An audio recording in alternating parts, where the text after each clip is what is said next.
Breaking. A Marvel franchise in ruins, Pedro Pascal under fire, and Disney, the mighty mouse, now the internet's favorite punching bag. Welcome to the box office disaster Disney executives hoped you'd ignore, but we're about to blow it wide open. A seismic shift shakes Hollywood as Marvel, once the undisputed box office giant, now stumbles into disaster.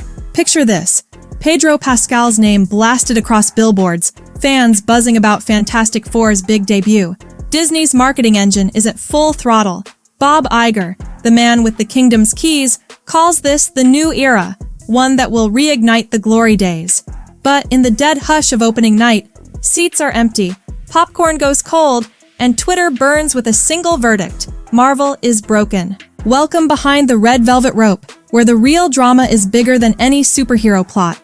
You're about to discover panicked late-night strategy calls, executive finger-pointing, and fans uniting to roast a billion-dollar company like never before.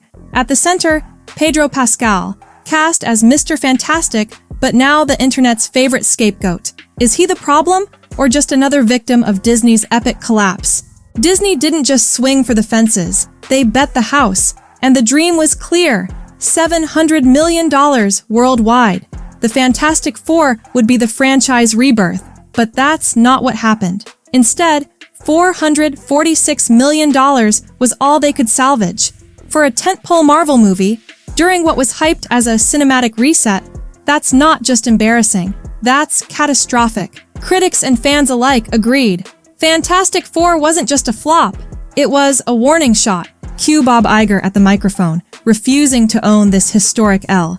It's not creative bankruptcy, he claims. It's political sabotage. It's MAGA. It's the fans. It's everyone but us. And Pedro Pascal, faced with ravenous backlash, tries to brush away every criticism as politics, as if the only reason people dislike the film is because they vote red. Suddenly, the narrative is pure culture war fuel. Social feeds explode. Half the audience is livid. Marvel tried to turn their beloved franchise into a political lightning rod. The other half wonders how things derailed this badly. But onlookers know it's not about politics. Marvel fans, including those who devoured every Phase 3 movie multiple times, are furious for a simpler reason. The stories are weak, the characters hollow, and the magic is gone. Nobody shows up to watch lecture-laden scripts and heroes that feel like checkboxes on a corporate spreadsheet. Nobody cares about a Marvel logo if the adventure, heart, and passion are missing. The numbers tell the story better than any rant. Snow White? A PR nightmare. Captain America? Brave New World? Tossed around by reshoots, left for dead by critics. Thunderbolts? More punchlines than punches. Box office numbers down the drain. Pixar's Elio? DOA. And Star Wars? Yes, even Star Wars is now a streaming punchline, a far cry from the $2 billion phenomenon of a decade ago. Social media, usually Disney's best friend, has turned venomous. Hashtags like Disney Disaster and Marvel Meltdown trend for days. Fan reaction videos hit millions of views. The meme machine never sleeps. One viral tweet sums up the mood. Pedro Pascal as Mr. Fantastic?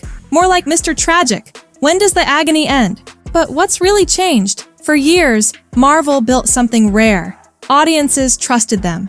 Iron Man exploded, Avengers assembled, and fans knew that every movie, built on audience love and blockbuster joy, was an event. Even as critics declared Marvel fatigue, diehards showed up. But 2025 isn't about fatigue. It's a mass exodus.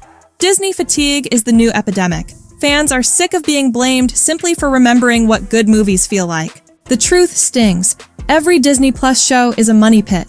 Every legacy IP, Pixar, Star Wars, Marvel, eroded with each bold new direction. Instead of inspiring awe and nostalgia, Disney lectures its audience, chasing fleeting approval on Twitter and checking diversity boxes in boardrooms. Even the most loyal Marvel defenders are tapping out, exhausted by mediocrity and corporate gaslighting. Inside Disney? Utter panic. Sources describe DEFCON 1 culture, emergency Zoom meetings, Bob Iger frantically shifting blame, spreadsheets that never once feature the word story. The board is restless. Shareholders are furious. Iger is already rumored to be polishing his legacy, desperately scripting a history where Marvel's fall is anyone's fault. but his. But the court of public opinion is ruthless. Fans know exactly who crashed the Quinjet. Contrast this disaster with DC and its new gamble. While Marvel flops, James Gunn's controversial Superman actually buzzes. No one knows if it'll be good, but at least people care. Marvel, by comparison, feels tired, neurotic, and adrift in self-inflicted chaos. Can Marvel hit $1 billion again? Social feeds light up with polls and sarcasm. Consensus. Not unless a miracle lands. Avengers. Doomsday is hyped as the next big thing, but fans aren't biting. They've been burned too many times. Marvel's old formula, build with love and patience, deliver heroes with flaws and depth, is gone. In its place, movies assembled from boardroom spreadsheets, not heart. The difference isn't subtle. It's a chasm, and every new release only drives fans further away. So, who gets the blame? Is Iger the villain, or is Hollywood itself too blinded by echo chambers to remember why fans came in the first place? Is it Pedro Pascal, or are actors now doomed by scripts that fixate more on messaging than genuine storytelling? Most viewers cut to the chase. It's not about diversity, politics, or even nostalgia. It's about respect. The movies stopped respecting the audience. With every flop, with every press conference blaming politics, Disney proves it has no idea what's gone wrong. And as for the fans, they're wielding the greatest weapon in entertainment: indifference. No amount of finger-pointing, no culture war excuse can bring them back if Disney keeps missing the mark on what matters: story, character, adventure, fun. Here's the real-time montage playing on TikTok, YouTube, and Marvel premieres where half the seats are empty. Cosplayers skipping Fantastic Four for indie conventions. Longtime YouTubers posting "Why I'm Done" videos. Even the merchandise, once guaranteed cash, sits unsold, gathering dust. Bob Iger's exit may come sooner than planned, but the damage is done. And in leaked board memos, Disney appears ready to reboot yet again, doubling down on gimmicks instead of substance. What's next? High-stakes wagers. Will Marvel be spun off in a fire sale? Will Spider-Man and X-Men become the last safe bets in a sea of duds? Is this the year where Disney finally learns, or do we just watch another cycle of excuses? Here's your call to action, audience. Comment below. Did you skip Fantastic Four?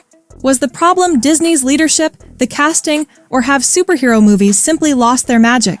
What franchise memory would bring you back? Because while Disney desperately needs a comeback, the audience holds the real power now. And every reply, every meme, every streaming boycott is another warning shot across the Marvel bow. The secret's out, Disney. You tried to blame the world when you should have just made great movies. No more excuses, no more spin. Reinvent the magic, or disappear with it. Because the only thing more viral than a Marvel triumph is a Marvel tragedy. And right now, the internet is writing your obituary in real time. So buckle up. This season isn't just the story of a flop.